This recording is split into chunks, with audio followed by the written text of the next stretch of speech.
বাংলাদেশের নির্বাচনী ইতিহাস যদি আপনি দেখেন, তো দেখবেন যে নির্বাচনের মাঠে পেশি শক্তি কাজ করে, নির্বাচনের মাঠে কালো টাকা কাজ করে, এবং বিশেষ করে বড় রাজনৈতিক যে দলগুলো আছে, তারা যে কোনো উপায়ে নির্বাচনে জিতবার একটা চেষ্টা তাদের থাকে। তো এই নির্বাচনে আমি যেহেতু স্বতন্ত্র প্রার্থী, ডেফিনেটলি আমার প্রতিপক্ষ হিসেবে যেই বড় দল আছে মাঠে, তারা আহ, নির্বাচনের আগে যে কোনো কিছুই করতে পারে। সে কারণেই বারবার সাবধান করা, এবং আমার যে একটা গণজোয়ার আলহামদুলিল্লাহ আলহামদুলিল্লাহ তৈরি হয়েছে, সেটা অনেকেরই ভয়ের কারণ।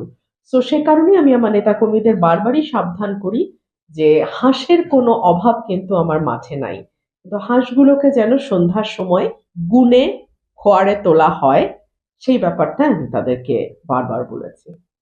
আপনারা তো ইতিমধ্যেই দেখেছেন যে আহ, আমাকেই বারবার ফাইন দিতে হয়েছে, আমাকেই বারবার জরিমানা করতে হয়েছে, আমাকেই মানুষের বাড়িতে বসে একটা মানে উঠান বৈঠক করার কারণে আমাকে এখন পর্যন্ত ৫৫,০০০ টাকা জরিমানা করা হয়েছে। আর বড় বড় স্টেজ করে বিএনপির সমর্থিত প্রার্থী মিটিং করেছে, ভোট চেয়েছে, যখন প্রাক নির্বাচনী মানে প্রচারণার আগে শুরু হওয়ার আগেই তারা নির্বাচনী প্রচারণা করেছে দোয়া মাহফিলের নামে।